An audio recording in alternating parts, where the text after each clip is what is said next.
Residential Market Analysis and Highest and Best Use, Chapter 4, Highest and Best Use, page 9, Physical Possibility as Vacant. Looking at the parcel or viewing the land using a topographical map may indicate that the shape of the site is or is not conducive to the development of the legally permitted uses. The site will have to be large enough to facilitate the highest and best use.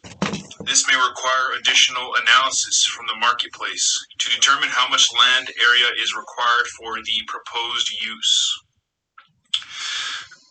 Will the proposed improvement fit on the site? Is the land area level or is it rolling? Will excavation of the site be required? How much dirt will have to be removed from or brought onto the site? Is the site below grade, and is this advantageous for the proposed use?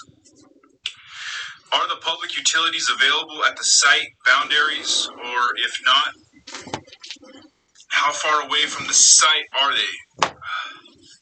How much will it cost to bring the utilities to the site? Will the existing utilities be adequate for the proposed highest and best use? Is the ground strong enough to support the proposed improvement? Will soil density tests be required?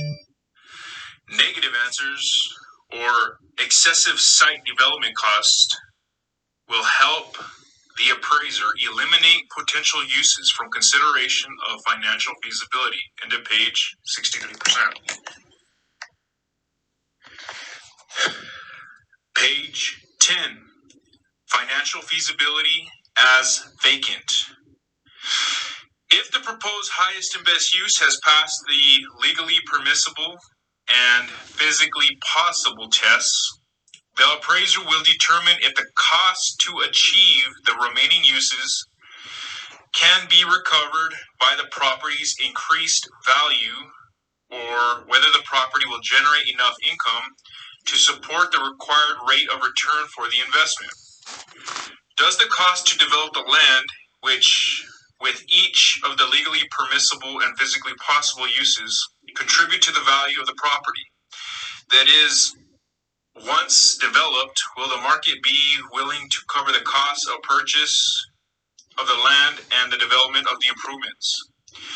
If the highest and best use is to be an income-producing property, will the development of the site result in a profitable use which meets or exceeds the required rate of return for the investor? Only those uses which produce a positive return are considered for the final test of maximum productivity. End of page 63%.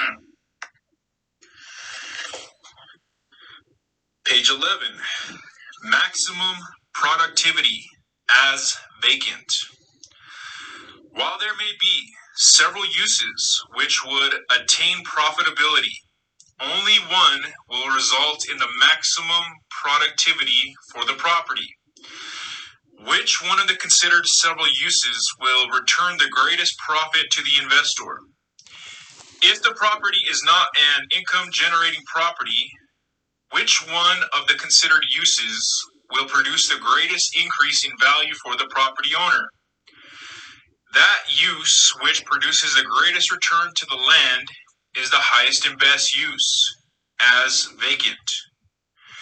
Once the highest and best use as vacant has been concluded, the appraiser is now prepared to move into the analysis of the highest and best use of the land as it is currently improved. End of page 64%. Page 12. Testing for highest and best use as improved. At this point, the most important question to be answered is the highest and best use of the land as vacant consistent with the use as currently improved? An affirmative answer will, for all intents and purposes, identify the current use as the highest and best use as improved. A negative answer will require the appraiser to further analyze the improvements to determine if they are capable of being renovated or remodeled to enable them to be used to the highest and best use of the land as vacant. If renovating or remodeling is not financially feasible, the appraiser must then determine if the value of the land would be better served if the improvements were raised and the site developed to its highest and best use. When the improvements have a negative impact upon the land and demolition of the improvements is called for, the appraiser must include the cost of demolition plus any salvage value in the feasibility analysis. If neither of these choices results in a value which exceeds the as-is value of the improved property in the current market, the conclusion may be for the property to continue in its current use until such time as it is financially feasible to renovate, remodel, or raise the improvements. The appraiser would continue the appraisal process, valuing the property as is under the theory of consistent use. That is, the land as well as the improvements would be valued under the same use. End of page 65%.